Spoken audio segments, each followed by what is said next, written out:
Such affectionate acceptance. Put a chick in it, make her gay. Ain't nobody got time for that. They were big. They were hitting hard too, man. I feel like I'm taking crazy pills! Broaden the areas of participation for women. That sounds very stylish. What is my problem? What do you think? Beat sitting home watching television?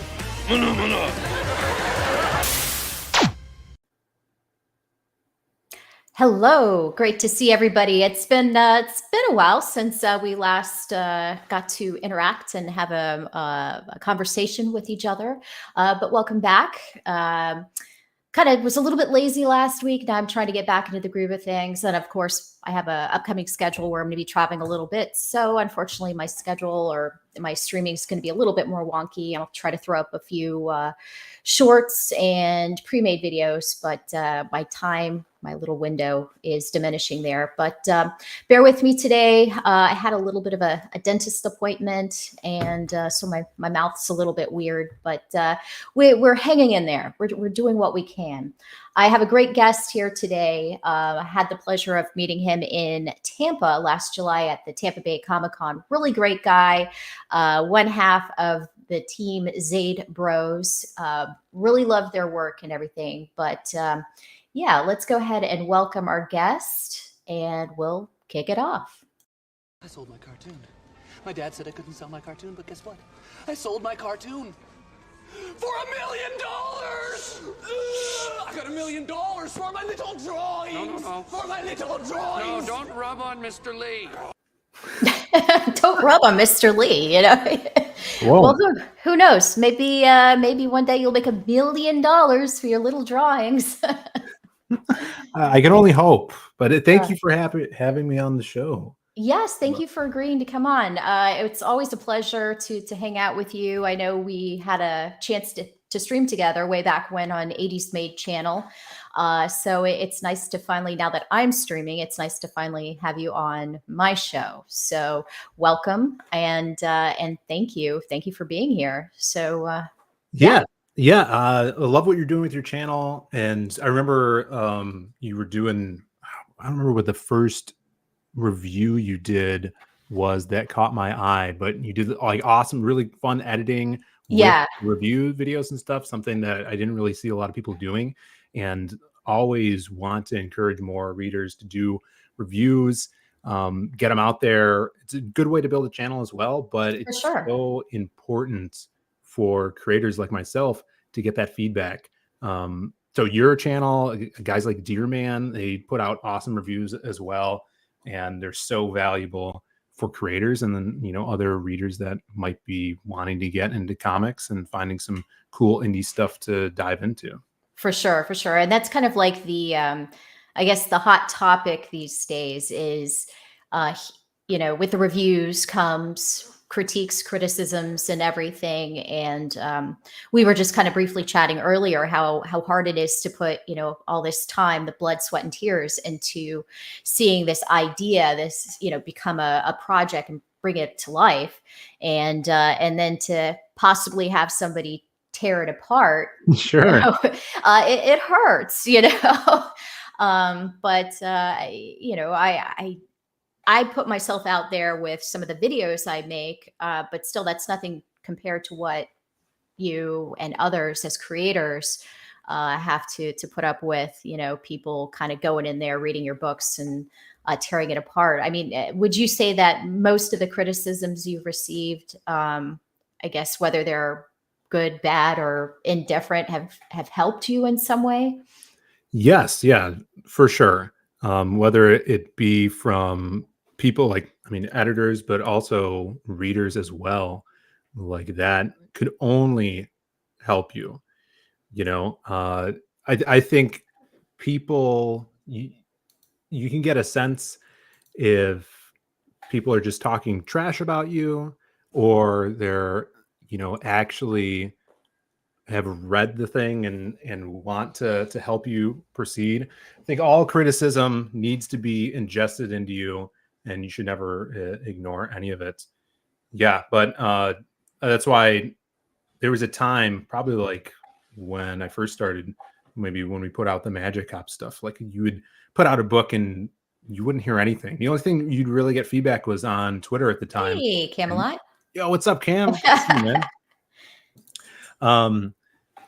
Yeah, so like that's why I think guys like Dear Man, yourself, other people that do review channels. Amanda B was doing some reviews on Twitter, which is really, really interesting the way she was doing it. And I know she used to actually write reviews on the splintering.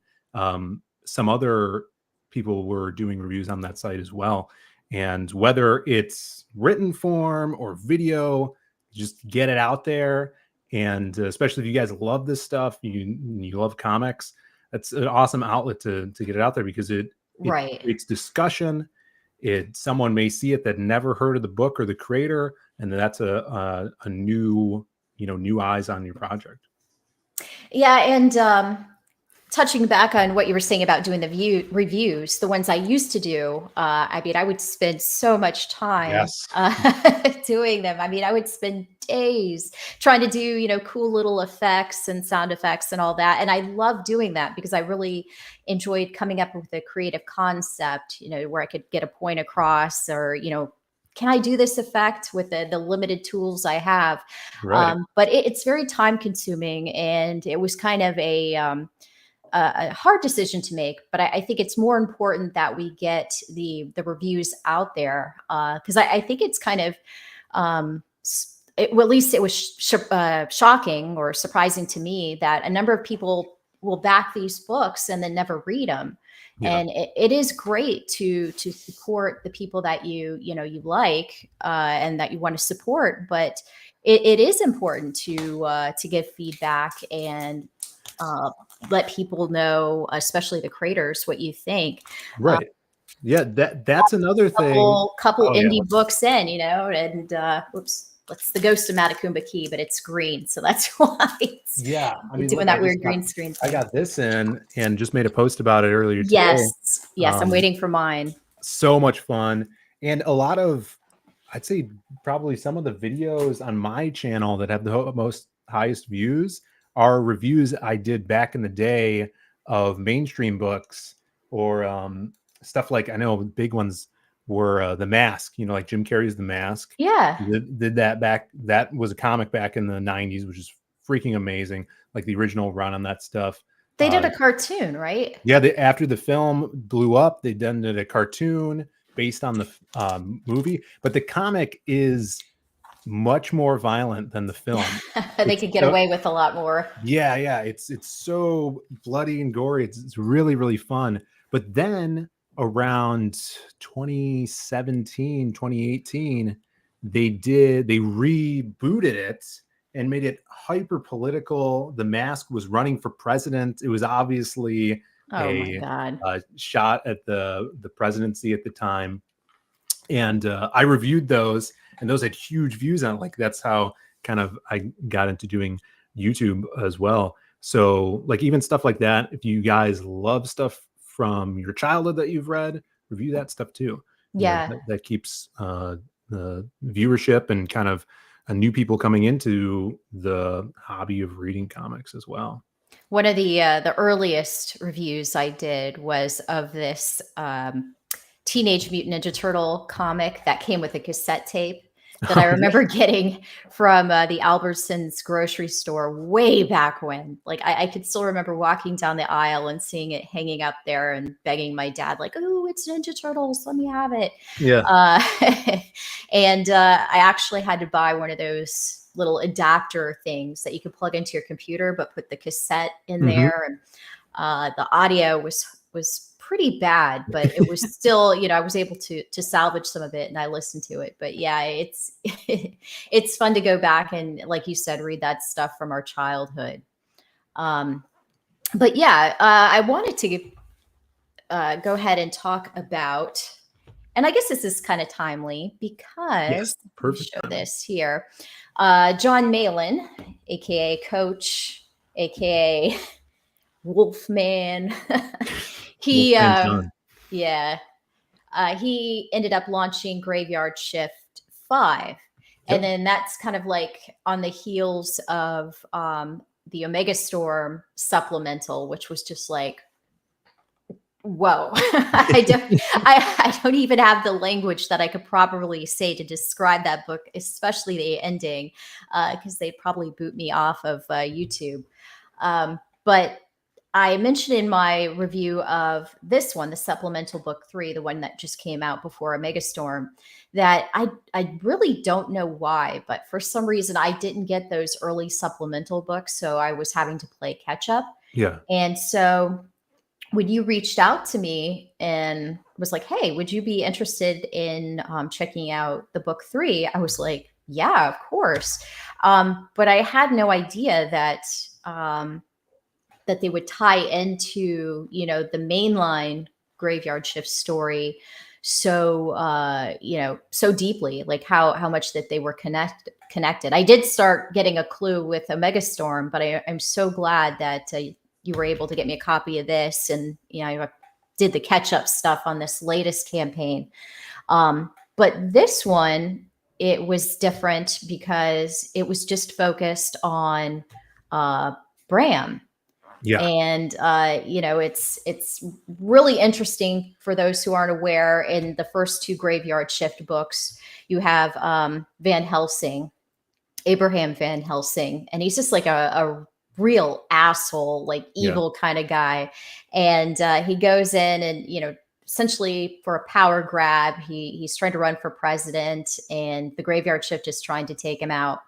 And then they have like a grudge against him because he essentially betrayed them in the first Graveyard Shift book. But then you have this alternate reality Bram that's kind of has his own backstory, which you explore here.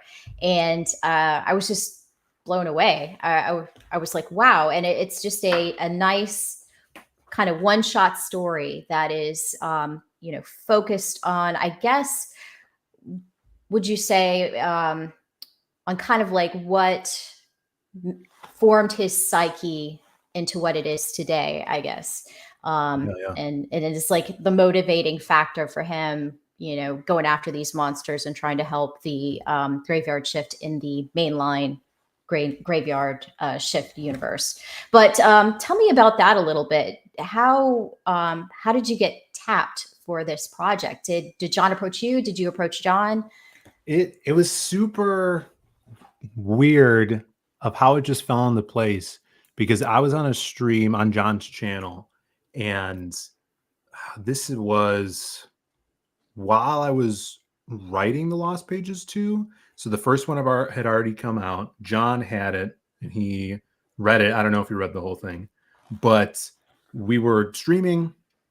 Stream was over. I'm like, hey, John, can I talk to you after the stream? Because Brandon and I were gearing up to do CG Vacation. Mm-hmm. And I'm like, hey, would you be down to do a piece? Brandon and I want to do this swimsuit book with everybody's characters. And would you be down to do it wasn't Godlike at the time. It was Project Thundar. Remember? Oh, yeah. So I didn't know, this was before he even announced it being called Godlike. I'm like, would you want to be down to do a Project Thundar piece for this? He's like, yeah, that'd be awesome. Maybe if I have time. In fact, let me show you something. I'm working on something similar. And it was the first Visions book. And he's like, I got all these guys to do these pieces of Lilith. Check this out. And he showed me some badass pieces from that first Visions book. So that's how long ago this was. This was before Visions came out. It was even announced, before Godlike's name was even announced. And we were just starting on doing the Vacation book. And he's like, before you go, would you ever want to write a Graveyard Shift story? I'm like, yeah, that'd be awesome. And basically that's how it happened. And he's like, pitch me 3 ideas for a maybe 26-page story. And he explained to me that him and Mark had tasked the previous writers of the supplementals for ideas. So like, let's see, Narwhal did the Lilith story. So I think, either Mark or John had this basic idea for a Lilith origin story when she's a little girl. They threw him the log line or whatever. Same thing with Rob Arnold. They're like, oh, you're going to do this Nightwalker story. What's up, Wagass? And he's like, for you, we want you to pitch us something. So it was kind of the first time that they worked with a writer throwing them like the ball. And so I came up with 3 ideas, one of them being the Brahm one, which was the one I hoped they would pick, and the one I put most into that pitch. The other one was a Lilith story, and then the third one was actually a crossover between one of my characters and the Graveyard Shift. So they picked the Brahm one, and I had already started writing it before they even told me that's the one they wanted to go with. So we just went off to the races like that. It was pretty awesome. Everything with myself and them just fell into place. Yeah. Did he give you guidelines as to, certain things that you had to adhere to? No, well, here's what I was given after we settled on, okay, we're going to do this Brahm story. John's like, hey, Mark, send Phill everything he needs to know about Brahm. And this was before Graveyard Shift 3 was printed. So all I really got was the double page spread in Graveyard Shift 3 that showed Brahm's kind of quick montage origin. So he's a monster hunter. He has his wife. His wife gets killed by Dracula. He goes to the Wolfman, gets the necklace, becomes a Wolfman, and then kills Dracula. So that was the information they had. And then the thing on top of that is instead of time traveling, like Cable, because Brahm is kind of like Graveyard Shift's Cable from X-Force, right? And Cable can travel through time. And so I just assumed that. But instead of that, it's not time travel. It's traveling to other universes. And so that was the only thing. And then the silver injections. I like that. Yeah. Was also, that was my favorite part when Mark told me that. I'm pretty sure Mark's like, we're going to do this silver injection thing so he doesn't turn into a werewolf. I'm like, that's awesome. That's like Blade, and I love Blade. So exactly. I was super excited with all the info they gave me. And realistically, it was like playing in a sandbox because there was really good foundation there, but there was so much I was able to add to the character and into the universe. So so not a lot of huge guidelines. The only really the funny edit critique that stands out from John after my first pass on the script was make this sound less soy or something like that. What? Because I had him a lot of, and even the story has a lot of internal monologue, but I think I had him talking too much like a I don't know, like gumshoe detective, maybe a little bit more verbose than he is in the final product. So tightened it up, made him more badass than I did in the first draft. Yeah, I thought like the dialogue was tight. It was concise. It conveyed all the information that that I as a reader would need to know. And just right off the bat, you get this insight into what his past, into what kind of made him the man he is today. Now that part's interesting. If you go back a page, sure. So through the editing process, during the letters, and I think Eric's in the chat, the amazing Eric Weathers, we sat down 2 or 3 times with Eric, John, myself, and Eric to go through the letters. And my favorite process of making my own books, one of my favorites, is the lettering process, and I letter my own stuff. So I could on the fly switch dialogue, narration, if something doesn't sound as good or sounds better. So this scene had some extra dialogue in it, like the son said some things, but John's like, how about if we make this sequence, since it is basically a dream sequence because it's a memory, flashback, and on the next page he wakes up, how about we have no dialogue from anyone in these situations, so it seems more like a dream, where there's like almost no audio or people talking. So that was a pretty cool change I remember during the lettering phase.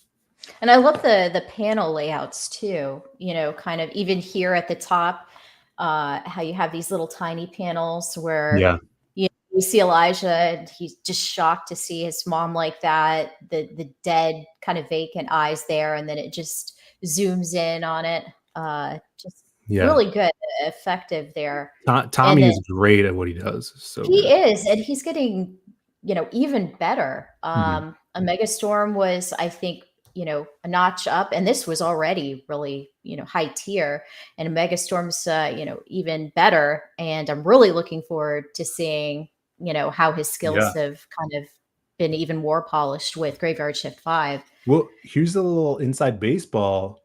Tommy, when he started drawing Brahm, had already drawn half of Omega Storm, if I remember correctly. Wow. So he had drawn a bunch of Omega Storm. I wrote this. We went through some other artists that were left the book or dropped off the book or whatever. And then Tommy came on, and then I was really excited because I like Tommy's stuff. And I asked John, I'm like, hey, could I hit up Tommy when we're doing this and, have input on layouts and stuff? And he's like, yeah. So Tommy and I hit it off. We're good buddies now and really want to work with him again. But he took a break from Omega Storm to draw this and then went back to finish Omega Storm. So you might see kind of an art jump as well in that book. Yeah, I wanted to touch on this comment here by Alex VRB. He said, I've heard Phil's Graveyard Shift Supplemental is the best supplemental. Any truth to this rumor? And I really enjoyed Omega Storm just because of the scale of it. And it was cool that, you kind of had all these different characters being introduced, and that was a lot of fun. And then, of course, with the whole Georgie Porgy psycho stuff going on in the background. That was a lot of fun. But I think in terms of a story, this is probably my favorite just because it's just a very quick story, but it's complete. You just, as I described it before, just a tight, very well-written, quick story. And I enjoyed it a lot. And so, just focusing on Brahm, you really got to explore more of that character's, the past and motivations and everything. So I really appreciated that. And like I said, not to take anything away from the other Graveyard Shift stories, but this one kind of felt like you're a more traditional kind of, I guess, comic book story, if that makes any sense. Yeah, we really wanted it to be concise and a one shot. Like I said, I was tasked with, at first it was like maybe 22 to 26 pages. And then when I turned in the first draft, John's like, all right, we could add more pages here. And then it turned to, 32 pages. And they're like, oh, wait, we can extend this fight scene here.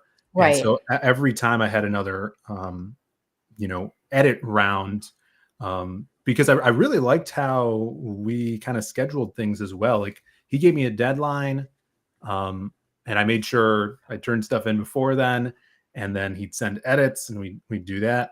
And then it just grew into this 48-page one shot, which I think was the perfect amount for this story to breathe and, to be all encompassed there. Like I feel like you don't need to even know what Graveyard Shift is to read this story. Yeah, very, very good point.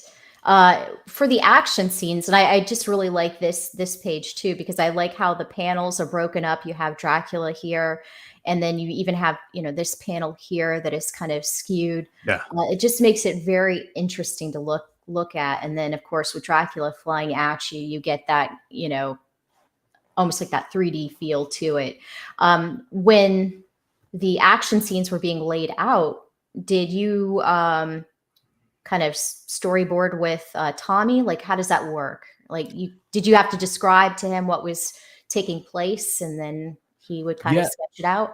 So for most of this script, it's pretty. I write pretty full script, Hey, which Edwin. means each panel is described, and even in some cases, panel layouts and dimensions or whatever sizes I'll put in there if I have an idea.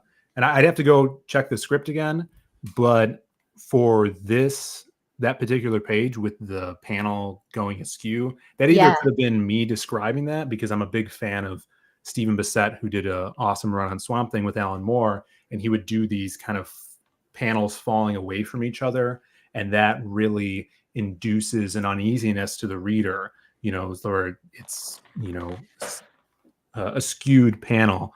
So that could have either been me or Tommy. Where when it came to specifically, I know that first fight scene in this story, he had free reign on, because that was one of the last extensions we made to the script. We're like, oh, we're going to put this cool fight scene with these banshee chicks that Brahm's fighting.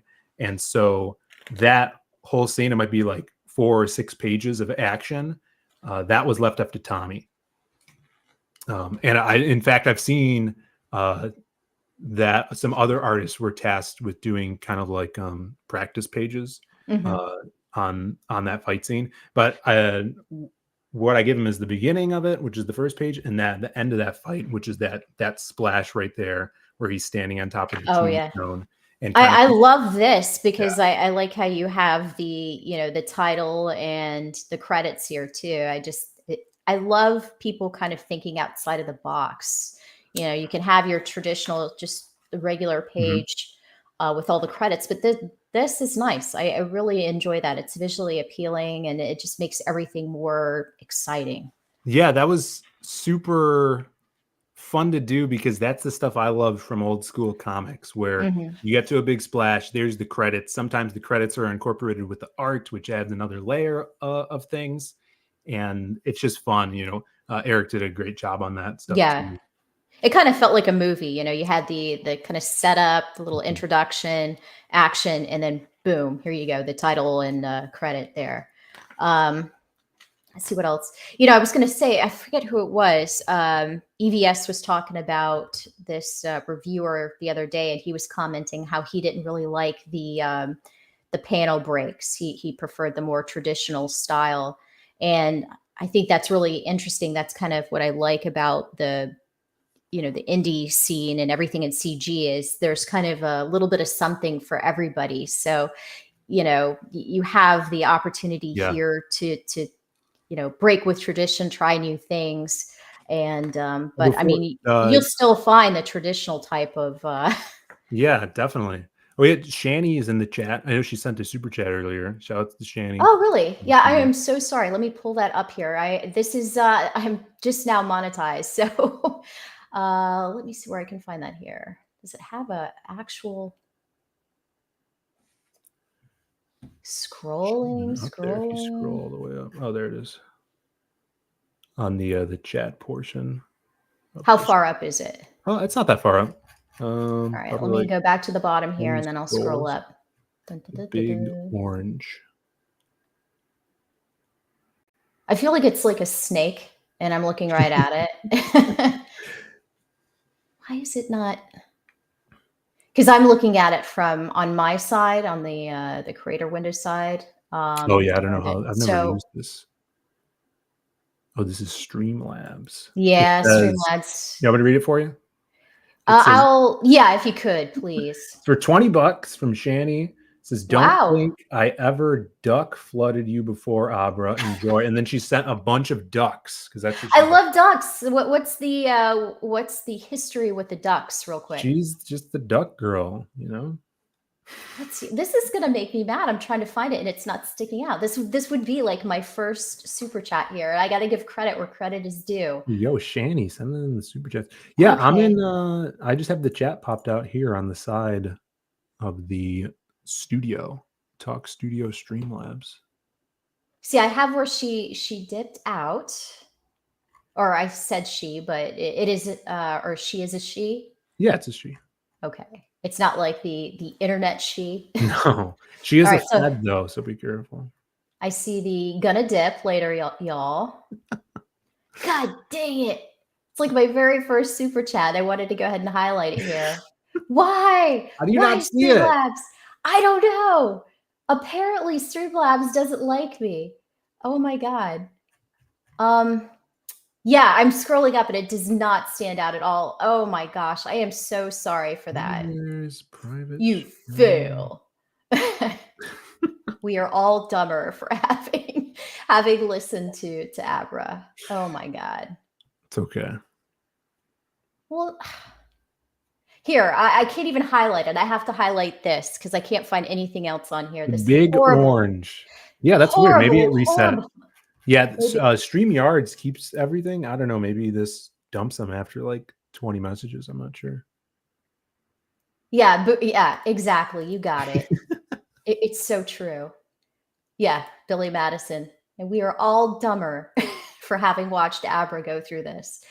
Well, I'm going to have to do my research, apparently. I apologize. Shani, thank you so much. That was so kind of you. I'm going to do a screenshot when I eventually do find that. I'll probably have to rewatch my own stream on YouTube.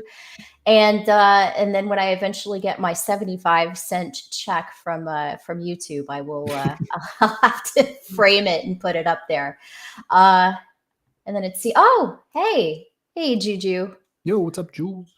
All right. So anyway, I'm sorry for the failure, but let's get back to it. I got sidetracked. Where were we, Phil? Where were we?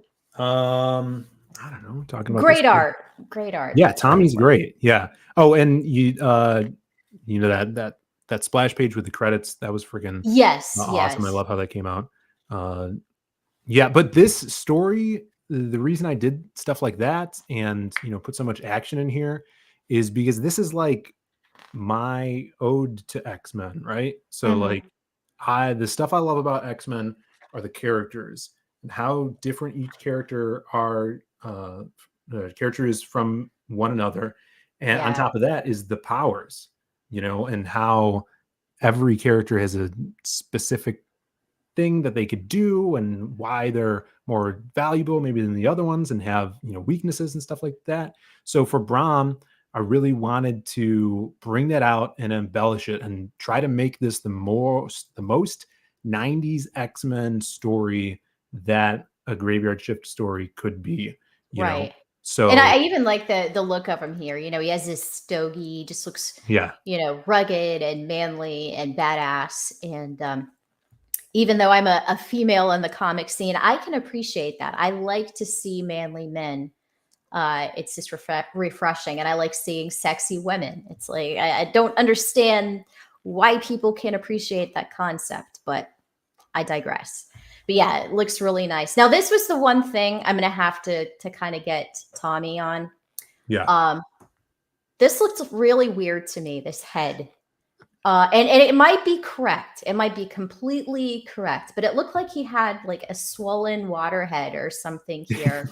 And I appreciate the perspective, but it came out weird. It's like everything else just seems perfect. And then it's like, a guest appearance by, somebody just learning to draw. I don't know.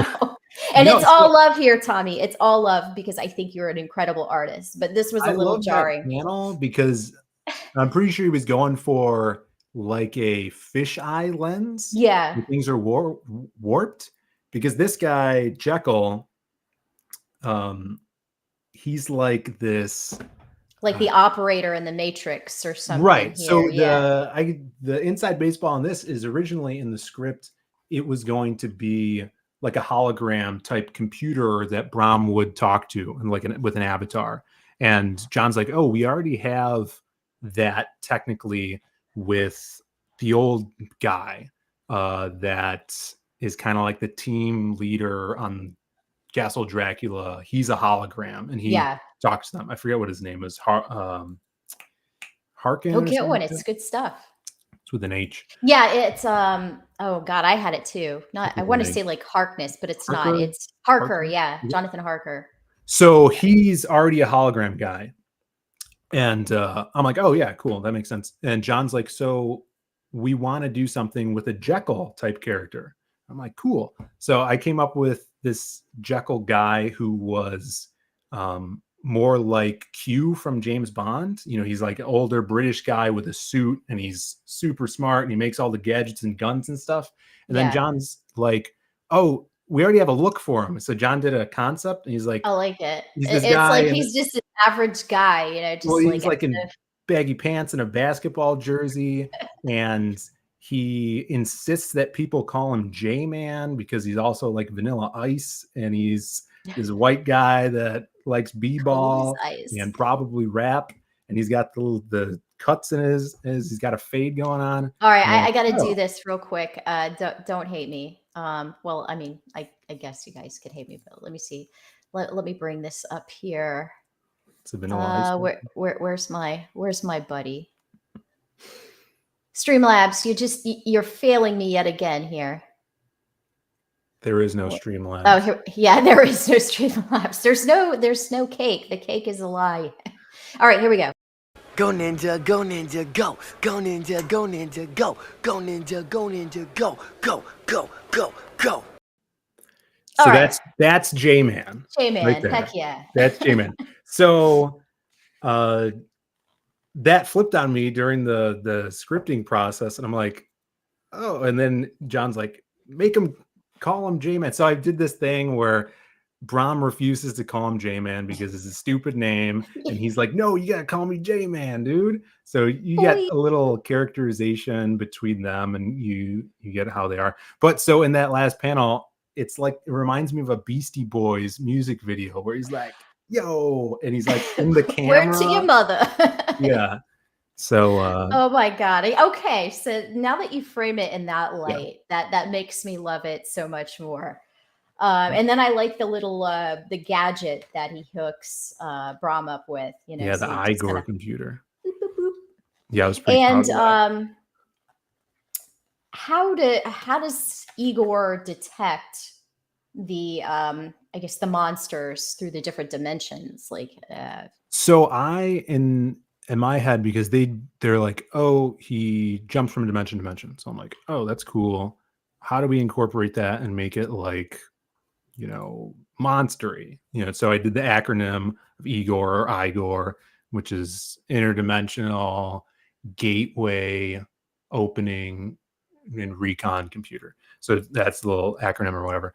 And so in my mind, in my head canon, it's like the X-Men Cerebro, which Cerebro is this big computer that somehow could detect where mutants are in different areas of the world, and they can go and either fight the mutant or recruit him to the team or enlist him in their school. So in my mind, the Igor computer is like Cerebro.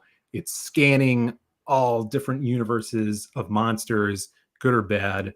And when they get a hit, they have specifically a Omega level mutant, or John called them Kirby. I think it was Kirby class. Yeah, the Kirby scale, which I like that. That was a nice little wink, wink kind of thing. So, and then then the team will go out and fight them or recruit them. So yeah, they end up getting that warning that there is a monster, and so Bram gets to work, and then he is sent to Universe 9393. Is there significance to that number? Yes, and there's significance to almost every number universe in here. So my birthday is September 3rd, 1993. So that's oh, nice, you youngin'. Yeah. Oh, yeah. So bless your heart. Yeah, and then I like this more of the really cool looking lettering. Yeah, that was super cool. And with the blood. Yeah, he killed it on that. That was in the script, and he just totally nailed it on that depiction there. You kind of trying to tease this big bad guy and lead up with the narration as he's climbing up to the top of the church, and then the big reveal, which is some of my favorite. I love this. Yeah, you do. You have it, it's dark, rainy, stormy, goes up to the church, and it did really, boom. Yeah, super cool. Cool. And really had kind of a Quasimodo kind of feel. Exactly. So, and you nailed it on there, because when I was thinking Graveyard Shift and was trying to come up with who the big villain is going to be in here, and looking at the cast that Mark and John already have, I'm like, who else in the Universal Monster sphere could we kind of tackle? And if you go back, Quasimodo is technically one of the first Universal monsters with this back from the silent film days, with the Hunchback of Notre Dame. So I wanted him to be, kind of like a almost Juggernaut-esque type character. Yeah. For the, And then the name Toll, it has Yeah. all of the different kind of subtext there, Yeah. which I really like. And then, of course, some of what John likes to include there, the little news reports, which I really liked. So they kind of catch the reader up on some of the backstory that's going on in this universe, which this guy, he's killed this universe's Graveyard Shift. So that should tell you right there that this is no chump. And so then when Bram teleports in, you get your news report and everything. The people are afraid because Toll, who was just hunting monsters, has now killed a couple people. And so everyone's afraid. They don't know what to do. And then you have this seemingly random kid being chased by this gnarly looking vampire bat dude. And then boom. I like that. Fun. So then in comes Bram there. And so then they have this really cool back and forth battle scene. And then you find out. I just love some of the dialogue in those action scenes, because it's so like 90s action. Bat breath. Yeah. Feeding time's over. Yeah. I hate bloodsuckers. Suck on this. Yeah, but it's like, it's classic and it's just fun. I like that, Comics should be fun like this. I mean, there's a time and a place to take yourself seriously, and then there's a time just to, have fun and make it an over-the-top kind of action movie. Definitely, yeah. And I think that's what kind of the allure of this 90s style comics is that over-the-top action. But I really wanted to kind of have an underlined, heartfelt story here, kind of like a tragedy as well. Seeing the story like a roller coaster, where you have the highs and lows, and the lows really embellish the high action. Yeah, this was just the action. I have to say too, the action in this story is just drawn so well. I love it. Yeah, and I've noticed on the inks killed it. Yeah, and where's poor Jimmy? I did not give him. I did not give him credit where credit is due. I am so sorry. The inking in this was stellar. So you definitely deserve to get a shout out to. Shout out. Yeah, you did a really good job. So it's like everything just came together really well on this for this story. So yeah, as the action kind of settles down, then it's revealed. Blah, sorry, I'm getting tongue tied here. That this young kid that was being chased is none other than Bram's son from this dimension. And I was like, whoa. And at first, I'm not going to lie, I was like, well, that's kind of convenient. But I can't spoil anything because it makes sense. It makes sense. And I think that's just what kind of separates the good writer from the bad. Oh, and, sometimes readers need to just take time to kind of absorb everything.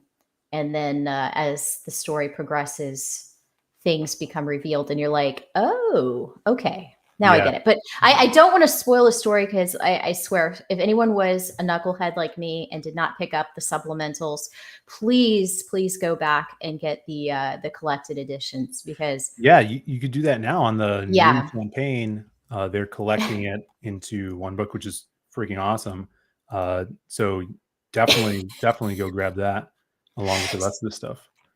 So apparently I just gave Jimmy a poor underhanded, poor Jimmy Reyes. I gave him a bad compliment. What do they call it? A backhanded compliment. It was not meant like that. No, Jimmy's the bomb. And I'm hoping to have him on here to interview him soon. I'm really looking forward to Dragon Rage. But yeah, poor Jimmy Reyes, his new nickname. It's funny, the Brahm character is kind of has, his iconography built into him, because when I decided to pitch a story to John and Mark involving Brahm, I knew nothing about him. I only knew that he was this badass guy with sideburns and he had an eye patch. And you could kind of tell from his character design that this guy's the Extreme Studios character for Graveyard Shift. He's the Cable character, based off that iconography. So I'm like, I didn't know anything about him when I pitched him. So I'm like, he's a badass that is, jumping through these different universes and hunting these monsters. I bet that his family was slaughtered in front of him. Yeah. And before I even knew anything about the character, Mark told me he sent me the image from number 3, and that's what happened. So it's like I knew the character before I even knew anything about him. Really funny. Thought Phill was a Wolverine extra cosplayer. Hey, I get that a lot. Those chops are great, so I definitely dig them. So yeah, for the eagle eye reader here, notice how Bram has both healthy eyes there. Right. That was another idea why I wanted to pitch it, because the whole pitch revolved around with the idea of I want to come up with the way that he loses that eye. And thank you so much. This, for anybody who was watching the the Marvel movies, and you have the whole Samuel L. Jackson, Nick Fury thing, and you're like, man, I bet he lost that eye in some badass battle or something, and then you find out some pissy cat scratched it and he lost it for cat scratch fever or something. It's like, oh god, that is just horrible. No, you gave this badass guy a good story for losing his eye. So this is something where, if he's at the end of the day having a beer, smoking a stogie with the rest of the Graveyard Shift, and they're like, hey man, what happened to your eye? He would not be embarrassed to tell the story. You know, he's seen some shit, as they say. Definitely. Yeah. And as I work on more and more books and exercise my writing, I learned how important theme is for a story, and how to connect that to the audience. And I'd say the theme of this story, and a lot of stories that I write have a heavy sense of family in them, but this one, very much so, the theme is kind of family and curses, being cursed and how you exercise that curse. Because Brahm is cursed by the loss of his family, but also has the werewolf curse on him. Right. In his effort to avenge them, he ends up taking on that whole curse too. It's a very tragic story. It's almost like a classic Greek story in a way. But I think there's a reason those types of stories have persisted for so long, because they're great stories. Anybody could really relate to them. Yeah, definitely. And even the villain Toll, he has a similar curse as Brahm. It's kind of mirrored, and I think he serves as a foil to the character. They had similar things happen to them. They're cursed similarly, but they go about exercising them differently, and that's the path difference, that one of them crosses the line and the other one does it for good. So do we have do you think we'll see another iteration of Toll in one of the other universes? So in Graveyard Shift 4, which this came out in the same campaign, Toll's actually in Graveyard Shift 4, and I don't think they show how he's in it, because I think that well, if you guys haven't read the book, and this isn't a crazy spoiler or anything, Toll transforms into the monster from a bell that he has. It's like a cursed bell. So in Graveyard Shift 4, you see that bell. I think J-Man has it in Graveyard Shift 4, and he turns into Toll. So yeah, I actually asked Mark before the book came out. I'm like, hey, are you guys doing anything with the bell and Toll and stuff in the future? Because I got some ideas. I think it would be really cool. And yeah, they were going to give it to someone else, and they ran with it. So, but I had some cool ideas that I wanted to do with it and still play around. If I had free reign to just write Brahm for like a series or whatever. Yeah, that would be great. Fun ideas. If they could do kind of more character one-shots like this, I think it would be a lot of fun. And just hand them off to different creators and kind of see what they could come up with. So I really like this. This was nice because you had Elijah in this particular universe has lost both of his parents. And so for him to have an opportunity to see his dad again, even though he knows it's not, the dad that raised him, it's still special. And that was kind of touching to me because both of my parents have since passed away. So I was thinking, it would be nice, even if it wasn't actually them, like, from another dimension, kind of similar to this, it would be nice just to kind of have that experience again. So I kind of related to that. And then, of course, Brahm, who lost his son and his wife, he gets to have a little bit of that connection too. Right. So I think, that was really touching. And was it anything in here that Malin was saying was soy, or was that just in No, all this, and it's specifically in that first panel on the right page there. That was some of my most fun dialogue I had writing. This right here? Yeah, it's like the kid just nonstop motor mouthing about how excited he is that his dad's back, and he's this cool monster hunter, and he's blasting these vampires out of the sky. And that was just fun to weave that together. It's not really a voice that I get to write in a lot, having this like energetic, really almost like a Von Coleman-esque character, right? Yeah, that hyperactivity from youth. Yeah, youthful spriteness, So that was really I could fun. only imagine, he sees what looks like his dad again. So just to have that connection, obviously he's wants to catch up a little bit. Right. Well, thank you so much. Eric was saying, ring that like button. Yes. You got like 50 people watching. Thanks for being here, guys. And thank you so much for showing up, guys. I really appreciate it. Now I have to be kind of careful here because I know we're coming up on spoiler territory, but I do want to get to that really good fight with Razorwing. It's really awesome. I saw someone shout out Razorwing in the chat. Yes, that was really fun. Here he is. Just look at him. That screams 90s right there. He feels like a 90s X-Men character.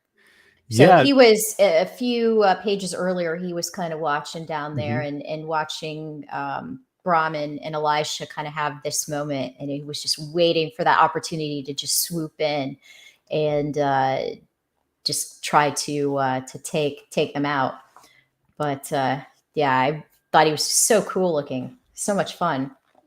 Yeah, he was super fun to come up with. It's like the idea for him, because we had Toll, and I thought that we needed another kind of inciting fight that would change the dynamic between Brahm and his son from this universe. And now this universe, in my mind, is obviously different than the regular Graveyard Shift universe. Monsters, because I wanted it to be very, very X-Men-like, monsters are like mutants from the X-Men. So you could have a kid that you go to school with, and he's got monster DNA, and they're trying to assimilate. Of course, there's people that doesn't like the monsters. People that do. So Toll is killing evil monsters, he's killing good monsters, and now he's killing humans that associate with monsters. Right. It kind of like the sympathizers. Right. It's almost like the X-Men, right? Right. You know, So yeah, I really wanted to drive that home. So there, Mhm. you know, a lot of that is embellished here. So there's probably a wider population of these, you know, altered humans. And Razor Wing was kind of the idea of, you have those vampire bat type characters, but what if you kind of crossed that with like Archangel from X-Men, who has these metal wings? You know, we made him like this cyber vampire. He's the head of all of these like more animalistic feral vampires. He's more intelligent. He's got these big steel teeth, and John did the crazy design for him, and he shoots these barbs and stuff. So that was another fun creation I got to throw in there as well. And then, of course, you see the thought of losing Elijah again. That obviously upsets Braun there, and you just see him start to wolf out. Yeah, And, that was a thing, because I wanted this character to have a special ability that no one else on the Graveyard Shift team would have. And, you know, of course, he's got big guns, he's got swords on his back, but what's specific to him that he could do to aid the team? So you see there on that center panel, it's like kind of like a X-ray into his suit that it injects him at will after he pushes a button on his gauntlet. It injects him with extra adrenaline and enzymes that kind of induce him werewolfing out to a specific part of his body. So he gets that big werewolf arm, and, you know, he gets enhanced speed and strength. So he does this because Razor Wing is seemingly coming after his kid, you know. I like that too. And then with the sound effects, you can always hear it in your head, you know, as the you know, the reactions taking place there, and his heart rate's increasing, the blood flow and everything is just ba-dum, ba-dum, ba-dum. I like that. And then I almost got like a Sabretooth kind of vibe from how Tommy depicted him there. Again, more of that kind of 90s feel there. And then it's really cool how he kind of indicated that Bram has a little bit of that super speed, and in order to get Elijah out of the way. And then they just have this really awesome, the next few panels and page, this back and forth and everything, which was just really nicely done. Again, same thing too with the sound effects and everything were just really good. I loved it. And let me see, checking. Yeah, the double page here, you know, how you have him again speeding to the front and just taking a chunk out of Razor Wing. Try saying that like 5 times fast. But yeah, great story. And that was what you were talking about, how the metal the barbs, that this is actually something that I remember I kind of took from Dan Fraga. I don't know if it was one of the last issues he did at Marvel, but he did a Wolverine issue, and they censored his art. So I think, if I get this correctly, someone's throwing knives at Wolverine and he catches them in his arm. They stick in, but then they censored it in the book, so it never went to print. So I did a similar thing here where he catches him into his wolf arm and you see the blood stuck in there. And then he says, pain is my best friend. Like he's enjoying it, you know? Yeah. A masochist at that point. Tommy really brought out the badass moments in this book. So cool. You really feel like he, you know, just loves doing his work. It doesn't seem like it's a slog or anything at all. It just seems like he's having a lot of fun. So yeah, I don't really want to run the risk of showing anything more. So yeah, we'll kind of leave it there. The rest of the story sees an appearance by Toll, and there is another really awesome scene with Toll just kind of really laying waste to Brom there. Crap out of Brom. Yeah, it's just Awesome. it's brutal. It's really brutal but fun. And the story does have a satisfying conclusion. Again, you do see what happens to Brom's eye, which is nice. So if anybody has not read this or was not familiar with the supplemental books, wasn't exactly sure what they were, definitely please check out John Malin's current campaign. I think some of our great mods here have added the links.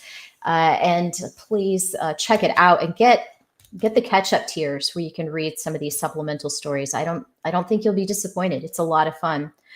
Quick question, and don't answer yes if you do know. Do you know who Georgie Porgy is? Or if you don't know, do you have a theory of who he might be? No, and I hope he's not Brom. That's all I'm going to say. That would be disappointing. That would be really disappointing. So yeah, let's kind of touch on briefly. And again, like I said, I don't know how much time we have together tonight. I really appreciate you giving me your time here tonight. The Lost Pages. The Lost Pages 3 is currently, if anyone can drop that, I think some people have been dropping the link in the chat.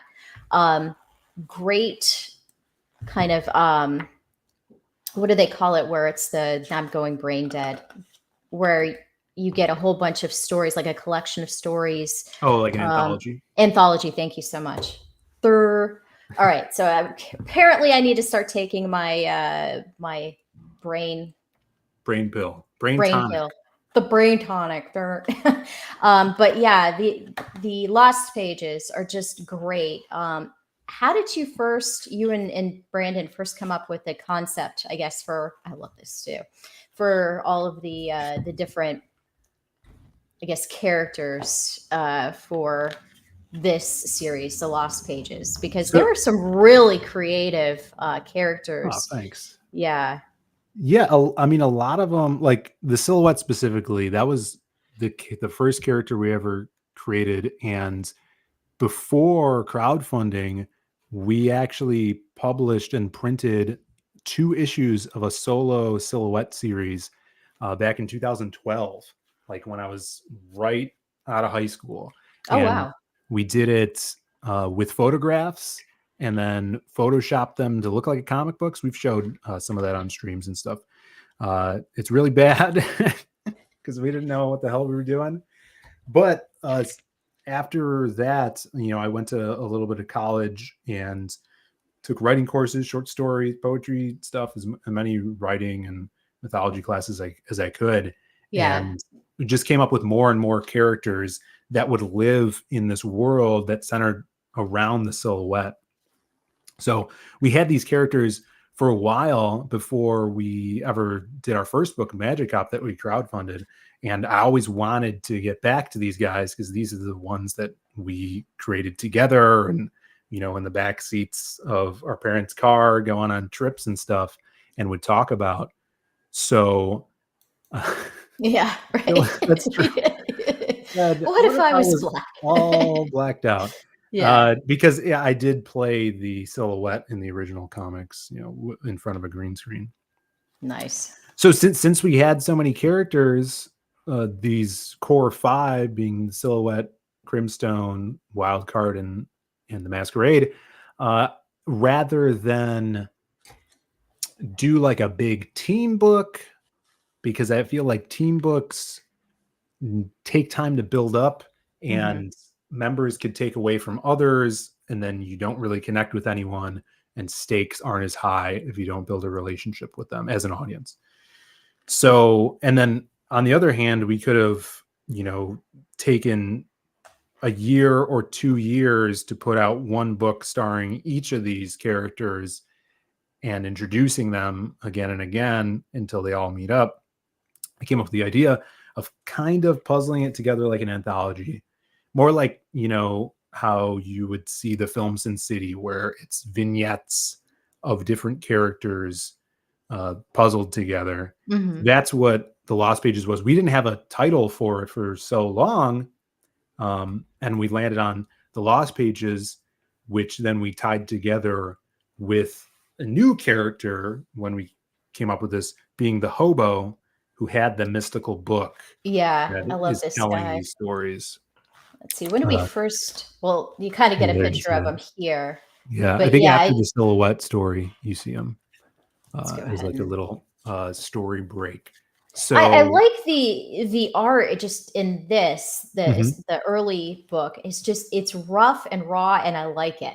yeah, I think it really works with these kinds of stories, and I feel like I kind of owe you and Brandon an apology, because early on, when I was first learning about CG and all these different books and everything, I would look at something like this and just immediately think, oh, that the art is not something like X-Men or yeah, something that old classic Marvel or DC would produce. And then you really realize when you get into the meat and potatoes of the story and how exciting and rich these different stories are, that while you can have flashy art and everything, if the story is not there, you might as well just have like a pinup on your wall. It's like sure. the story is really what makes the book have, you can have that top tier art, but like it's something about like just this kind of, like I said, raw rough art that just it works so well, I think, with these stories. And I really I really kind of dug it. And then you have the black and white, and then with the red kind of popping out there, that was like kind of my first introduction to that kind of style, because like I'm a comic noob. But just really fun stuff. And it's like again, when somebody kind of feels like they're just starting out, it's almost as though they're not afraid to take risks. Mhm. They'll try something different, and they're not like locked into one particular style. I hope I'm not like I hope I'm not coming across as insulting or anything, because that's No, not at all. the last thing I want to do. Yeah, it's But definitely gritty. Maxie yeah. brings that to especially the silhouette story, Mhm. and even into the second book, because he has so much. He's such a big part of book two, and that's why I really wanted to focus in on each character after we introduced them all. Yeah. And in fact, after this came out, I sent an email to all the backers and did a poll on which characters they liked the most. And Mhm. that's kind of the order we were, putting out the new books in Oh, nice. that way. So, asking the audience, and that's like why crowdfunding is so amazing, is because you have that direct connection to Right. your reader base. Yeah, very much so. Yeah, here he is, just kind of this mysterious hobo guy with his book. Yeah. And Yeah. then the other vagrants here just kind of giving him crap. And he's like, you better watch yourselves, and I love when he just starts getting into the stories. This one, yeah, this was the one by Joe Ball. Yeah. God, he puts so much detail in his artwork. It's unbelievable. Yeah, he is a madman. Yeah, it was so cool to work with him. This was very interesting because it's narrated to a poem that I wrote about sirens, and like just the art. You could stare at this art for so long. Look at that boat; it's so Yeah, I'm freaking trying to crazy. like get on. Yeah, see, Yeah. like, I mean, like, I know the autofocus is really struggling there, but the detail is just unbelievable. Yeah, this campaign was amazing. It was our second campaign, and just the amount of artists that we met between Magic Cop and the Lost Pages, like that, I think we hired maybe like 25 different creators to put this book and the Myths book together, Oh, wow. with all the different colorists and illustrators. So All it right, was hold super on. cool. I got it's just horrible. That it requires Boat this. time. Horrible. All right. get rid of that. All right, yeah. Sorry. Horrible jokes like that. Yeah, I love this explosion here again with like the little fine details in his artwork there. Yeah, insane. Do you have a favorite from the anthology? Favorite character, story? I think the Masquerade, the last story is my favorite. All these characters are super fun to write. The Masquerade is just on another level because it takes another layer of thinking about his dialogue, since everything rhymes that he says. I'm really keen on that retro pulp kind of storytelling and justice. And but that's the awesome thing about this specific campaign is there's a bunch of different characters, and if you like a certain genre, you're probably going to find something that you dig in here. And even if you go and like you look at the Myths of the Lost Pages, there's a manga style character that lives in this universe as well, which I would love to do a longer story with, that I think would work out pretty cool. And people have asked for more stories with that character. Oh, is that the Drift? Yeah, Drift Legend. Yeah, let me get that. And I love this guy too. Yeah, the people. Yeah, he was the most popular from this book, so that's why we were doing kind of his own spin-off series, as in Hashcan. Yeah, all these stories are just really creative.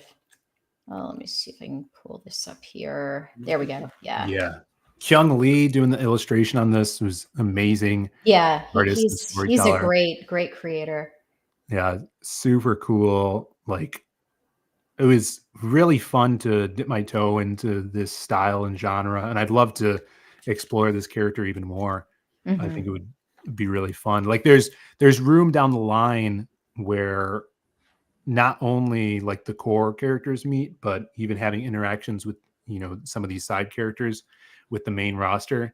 But what we're doing now is, like, with this third one, it's focusing on Crimstone, and we're gonna go through Wildcard and the Masquerade, and then there's going to be a big event where everything kind of mashes together, and you guys you'll understand the title of the Lost Pages. The book really comes into play in this story.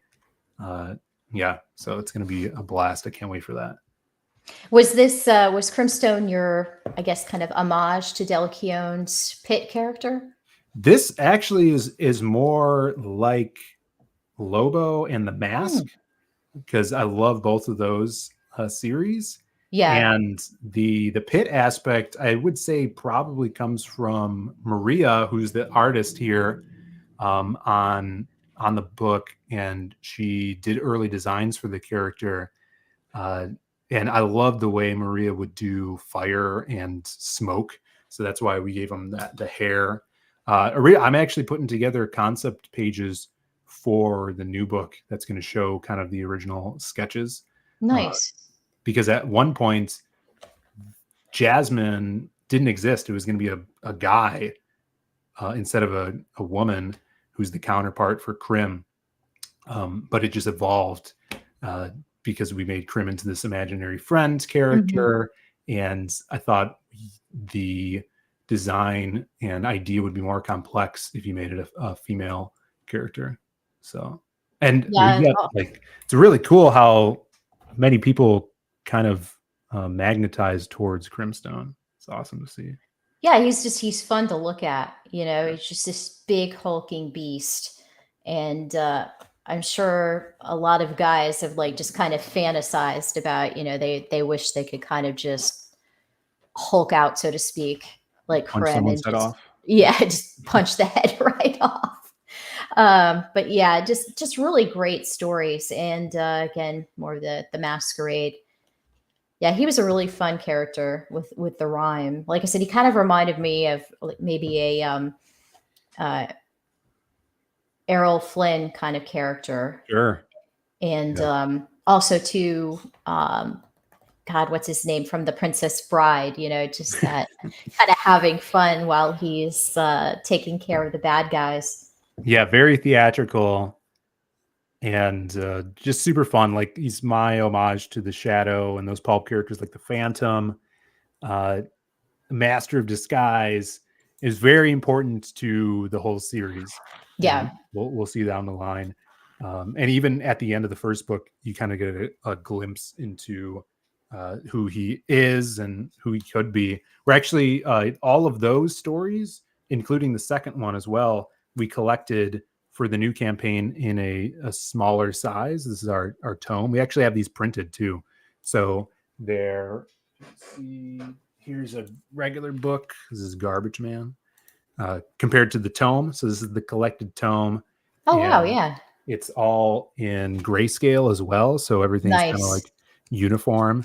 And we're able to sell these cheaper. So this is $20 for 212 pages. So you guys can get that. You can't beat that. Yeah. So if you guys haven't read any of these stories, that's the best way to kind of ingest them. Or we have the full color versions on our website. Yeah, I have the your Indiegogo page here. How much longer do you plan to keep this open? We usually keep our campaigns open through fulfillment because we do overprint. So people see the books and all the cool stuff out on Twitter. Definitely, when you guys get yours, post it up, and then we usually get some residual backers after that, so we can keep it up there and keep shipping stuff out. So these covers too. Oh my God! Yeah, when you first revealed these, I was like, wow, just so fun. Dan killed it. Yeah. Yeah, and then the Simon Beasley. Yeah. So sweet. I couldn't be happier with the team, the people we get to work with. It's mind blowing. This one's, I think it's going to be the longest Lost Pages we've done. So the story alone is 82 pages. And then there's going to be a good amount of back matter. I did some bio pages and concept art pages. We're just waiting on right now the last page that Dan is drawing currently. That's going to lead into book 4, which we'll probably do next year. But this one's got to be big. I hope everybody digs it. I think it's some of the best. I'm really excited for it. And the latest, you were telling me with the latest update that there's just one page left. Yes. Okay, so we're getting to the home stretch. That's very exciting. Yeah, I have everything lettered up and colored already. We did that beforehand. And once we get this, hopefully by this weekend, we'll have the final page in, send it to the colorist. I'll letter it up. It's a pretty quick letter job. And we'll be ready to send in for some proofs and get rolling. I'm hoping that next month we start shipping out and we'll be done before the end of April. I think we could do that. It just looks so good. I'm so excited for this one, Phil. Can't wait. Thank you. It's so cool to see the silhouette in this light as well. You're talking about like compared to how Maxie was drawing the character and now kind of brought into reality. Kind of my headcanon is the reason the art in this is different. Yeah, Dan loves the Fate of the Memories. Yeah. If you backed the People Ashcan, you'll get some of that in there as well. Nice. Dan drew all of that. Yeah. So you have the monster pack, and is this? This will get you everything on this campaign, right? Yeah. So if that's basically if you want the collected version of the past stuff in the new format, the tome version, that comes with that. It comes with a reprinting of the People Ashcan 1. And then also the People Ashcan 2, and then both of the 2 covers for the Lost Pages 3, the shirt and the statue. So that's everything. Are you guys 3D printing these yourself, or you have a company doing it? No, we have a bunch of 3D printers at our day job, and so we're 3D printing those. Yeah, so pretty sweet. Yeah, just some great characters there. Great stories that you and Brandon have come up with. Thank you. Good stuff. I would encourage anybody to that has maybe not familiar with the Lost Pages, or perhaps you're on the fence, you won't be disappointed. These stories are great. The quality is good. I was so happy to pick up one of these because, again, Knucklehead kind of late to the game. But I was so glad to get, like the gold foil here for Lost Yeah, Pages too. we're running out of those too. Those came out so cool. Just Super happy about that. really, really awesome. So definitely get on that. And is there anything else that you would like to convey to the audience here, potential backers or anything like that? I would say now's the time to back. What we're doing right after this as well. We're trying to put out as much readable content as we can this year, starting with the Lost Pages 3. After you guys get your hands on this, you get to find out who Crimstone really is, about Jasmine and Crim. We're doing a crossover this year in a couple months after we fulfill this, which we've already been working on, and it involves Crim and Jasmine, and it's crossing over with the Kill Journal, which is a horror slasher title. Yeah. Let me pull up some. Oh, actually, if you go, is it in? I don't know if I put it in the updates. I know I put it in the. We have a mailing list that we've been shooting out emails to. We showed off the cover. I'll pull it up. It's right here. Here, let me see if I could share this. Proceed. All right. Here we go. Check this out. This is the cover to the crossover, which is called Psycho Slumber. Ooh. And it's a joint between Zaid Comics and Gifted Rebels, which Adam Lawson runs. And the Kill Journal it's like if The Walking Dead, instead of zombies, it was horror slasher killers. Mm-hmm. So you have a group of survivors that are hunting these slashers, like Jason or Freddy, but they're their own, entities, original characters. And this one ties the two worlds together, where the survivors have to go find Crimstone because the killer is hunting people in their dreams and in the imaginary world, and Crim lives in the imaginary world. So it's going to be bloody. It's going to be super cool. You're going to get more Crimstone. This guy looks like he has a crane kind of like for an arm here. Yeah. Yeah.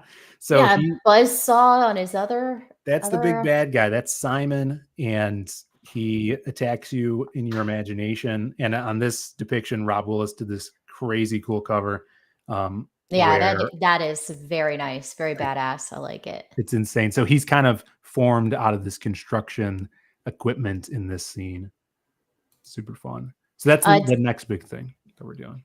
Yeah, that looks really really exciting there.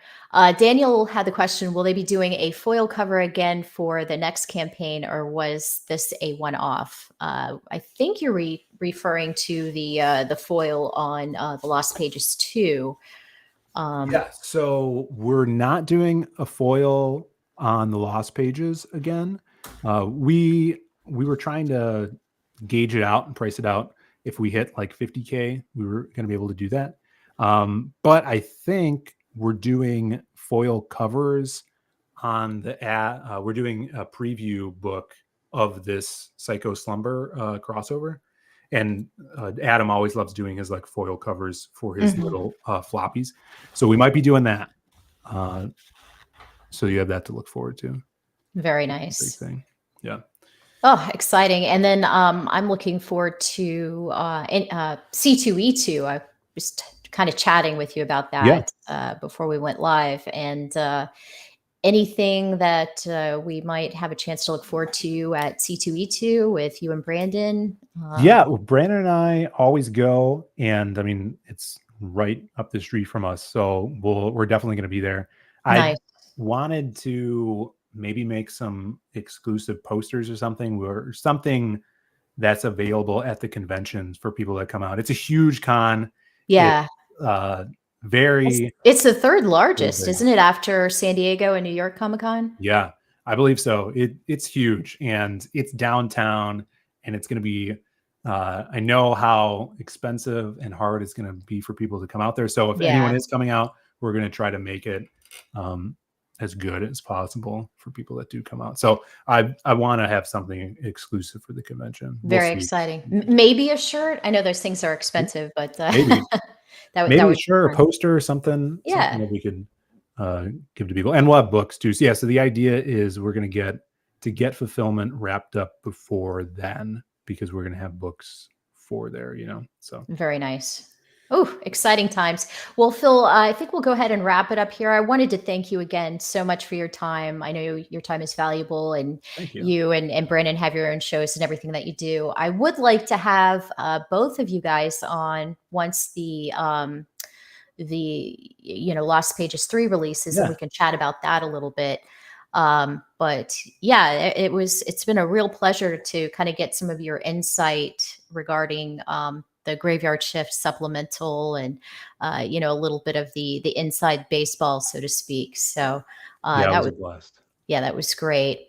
And anything else that you would like to plug before we go? Just if you guys aren't subbed to Zaid Comics, go on Yes, over there. please We do. stream like 2 or 3 times a week. Tomorrow I'm going to be on, I think it's Hyper Wizards channel for the creative block. We do that every Nice. week, talking about creative stuff, writing, arts, I guess writing theory and things like that. So, and then we're going to stream Friday. Brandon and I do our Diaz Brothers show every Friday. We're also, if you guys are Magic Cop fans of our older IP Magic Cop, we're working on Magic Cop 3. So hopefully we'll be able to launch that by the end of this year. So we have trying to get, like I said, as much out as possible for all you loyal readers. Other than that, if you guys are looking for books right now, you could go over to zaidcomics.com. We have all of our previous catalog that we put out. And if you haven't grabbed CG Vacation and you're a fan of all these characters, definitely go and check that out. It's hardcover, oversized, especially because sexy art, very sexy art. Yeah. Oh, here's a copy right here. Especially because C2E2 is coming up. There's going to be a lot of creators there and all these conventions going on this year. You're going to find their art in here. Graham Nolan, Aaron Lopresti, and many more. Kelsey, Dale Keown did this cover. Shelby Robertson's got stuff in here. Everybody. So many creators. So use this as a yearbook. Go get this signed by your favorite creators. And I love that, just kind of touching on the website again, real quick before we go. I love that you guys have a website for Zaid Comics where people that are just discovering you can go and get caught up in everything and check it out. I hope more creators start to do that in the future. Oh yeah, definitely. It's really important. We're actually gonna very soon overhaul the website and make it so we could do like pre-orders or kind of like crowdfunding if we wanted to, like Bancroft does on his site. Nice. On that right now. Yeah, perfect. Alrighty. Well, just wanted to say thank you so much for everyone joining tonight. I really appreciate it. Your support really means a lot to me. If you would consider hitting that like button, I would really appreciate that too, because we all know how shady YouTube is, and we want to kind of make the algorithm happy. And again, I want to say thank you. I have to kind of figure out what's going on with Streamlabs, but thank you so much, Shani, for the $20 super chat. That is wow. For my very first super chat, that's something special there. So I really appreciate that. Thank you again. And I will get it to where I can put it up on the screen here, but boomers got to boom, right? Yeah. All right. So everyone, thank you so much. Have a great night. And thanks again for showing up. I really, really appreciate it. So see you next time. See ya. Bye. 50 sets off of me. I've had enough. Get the hell out of my house. In Jesus' name, I pray.